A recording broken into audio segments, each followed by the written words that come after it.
But he's not going to talk about any of that today, because in his spare time, his main passion is motor racing, and he runs Eclipse Sports Cars with two other directors, with the aim of making the best racing car of its type.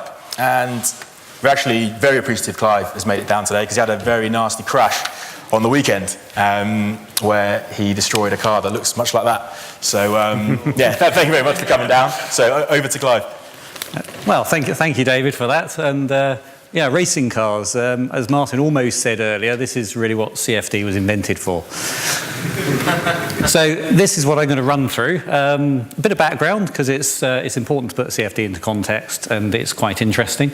And then into the basic steady state assessment, a bit of rapid optimization of that with some validation and correlation. And then the really interesting bit is how we make this work actually in a dynamic situation, which a racetrack and many other things actually are. So, the background. This is club motorsport, so it's very popular, but it's different to what most people see on TV, although this has been televised as well. It's a 750 Motor Club Sports Special Series. And one of the things that is important here is they keep the racing close by limiting the aerodynamic downforce and keeping the ground clearance quite high. So no wings, 75 millimeters of ground clearance. And we wanted to race in this. This is myself, Paul Boyd over there, his wife Leslie, there's the three of us. And we didn't want to buy any of the existing cars. We thought they weren't what they should be. So you sit in the pub and you say, well, of course we can do better. We know about these things. And so that's what we went ahead and did. And there is one other thing. It's not just because we thought we knew better. We also knew that until you get on and do something like this, you don't really understand it. It doesn't matter what you think you know. The experience of actually doing it is extremely valuable. So, this is the project, racing. It's a real focus, isn't it? There are rules to follow. It should be simple. Every decision is about, will this make the car go faster? And in that little graphic over there, there is aesthetics. I'll come back to that. Always important. I think somebody else has already said that earlier. An interesting thing about our project was that at the time we were doing this, the rules, the club required cars to be not homologated so much, but they had to be registered and allowed in the championship. And for us to race in the following year, they said, well, if you can get a car to their stand at the Autosport show in January, they would make it eligible for that year's racing. And this was April, so you can imagine this was quite challenging and obviously affects what you do along the way. So we started out, these are a few of the key things. Started out to build, wasn't just a one-off, we were going to build at least 5 cars. We wanted to make this really nice to drive. We're not professional drivers. Making it fun, but also vice-free was going to make this much faster for us. And the other things, I guess, are fairly obvious in a race car. So 9 months, this was a lot of work. I should point out that all of us have real jobs as well. This is spare time, a lot of parts in a car. So a couple of things here which are really quite important to what we ended up. But we wanted to make it different as well. It'd been no fun otherwise. So one of the things you'll notice, there is a car over there. I know you can't see it because it's quite low when you sit down, but do go and have a look, and we'll try and answer your questions around it later. One of the interesting things is we went for a transverse engine and gearbox just behind the cockpit. Now, in a two-seater car, this actually does make quite a lot of sense. It gives you a number of benefits. So it's only a few of them there. So weight distribution is the obvious one in a race car. The low polar moment of inertia to make it responsive to drive. It gives you lots of room for your suspension. Actually lowers the centre of gravity and gives you all that important space to do the diffuser later, which is quite a good thing. We also wanted lots of suspension travel. 100 millimeters is you'll probably know, is unusual for racing cars, but in this sort of low downforce formula, driving across the curbs, that sort of thing, is a really key thing to be able to do. So, but if you want long suspension travel, then obviously your suspension has to control what the wheels are doing, what's going on. The contact patch is really quite important. So we had a good time doing this. It was hard work. We had to design it and build things all at the same time, involve the suppliers. We weren't going to be able to make everything ourselves, so you can imagine that managing that was quite hard. Yeah, we were using PTC Creo and Creo and the Simulate package for the FE, the body design in Rhino. One of the things we ended up with, there are more bespoke machine components in it than we originally intended, which does increase the cost a certain amount, but it's one of those things when you're making that decision, is this going to make the car go faster? You sometimes have to create something bespoke to your car. I mentioned there the body bucket molds, fiberglass body, kept as light as possible. Obviously a key thing. It's also the single most expensive investment when starting out a car like this. And we wanted to CNC machine the buck, but we basically ran out of time and it would have been really expensive. We were lucky to come across some guys at Silverstone Paint who really got stuck into it and got everything put together just in time for the show. So aero design, I haven't mentioned it yet, but obviously it's a fundamental to a racing car. And it's one of those things you do along with all the other bits. We didn't really have the tools or the spare time to do anything that would be considered proper engineering in the aero design. So we had this philosophy, which is don't mess it up. Aerodynamics, beyond a certain point, they are complicated, hard to really know what's going to go on. You might think you're going to put in a feature which is going to make it much faster, but quite often it will just do the opposite. So we had this don't mess it up philosophy through the thing. So low drag's obviously important. You know, these cars are around 200 horsepower, quite quick, but low drag's always going to be important. So yeah, one point there, I guess, the flat floor is not very fashionable these days.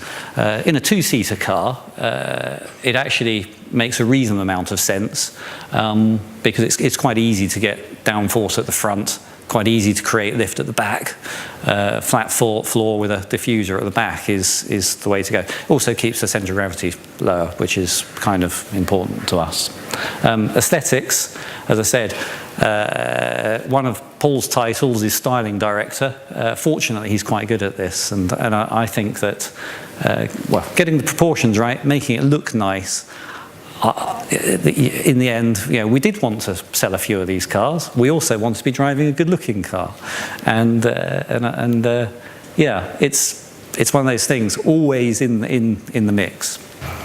And the last point there, this decision to say we weren't going to be achieving much downforce, it makes all the other sums much quicker. There are obviously a lot of sums to be done in designing a car and getting the suspension to work. But if you can ignore any kind of aero effect, that speeds them up a lot.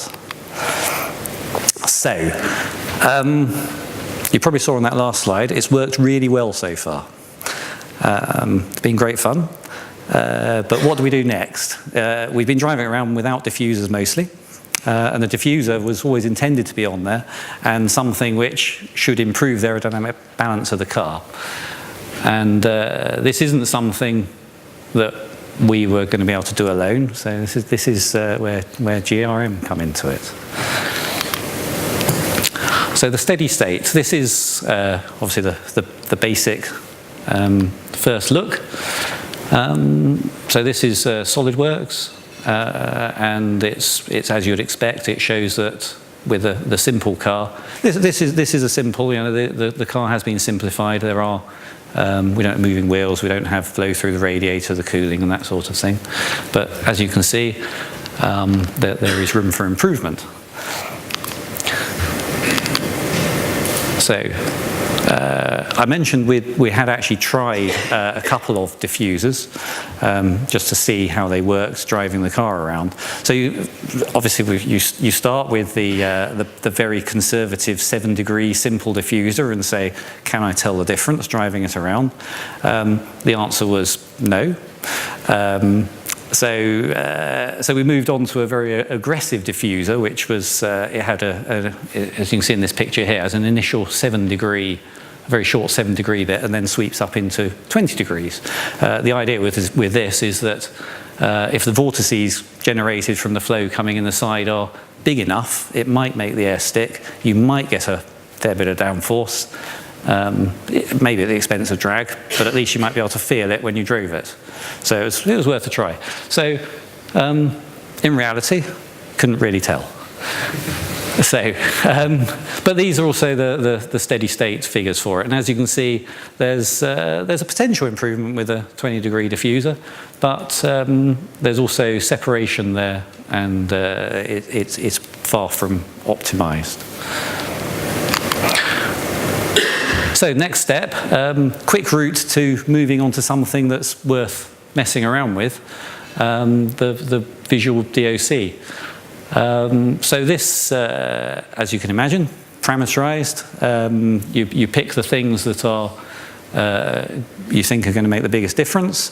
You generate a number of different designs and then automatically run through to see where the optimum is predicted to be. So it's a fast route to achieving a next step.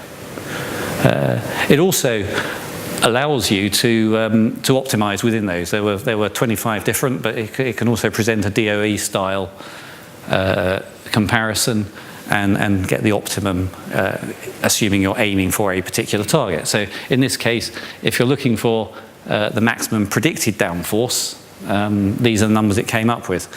But they're not particularly unexpected, but if we'd carried on with our trial and error method, it would have taken quite a long time.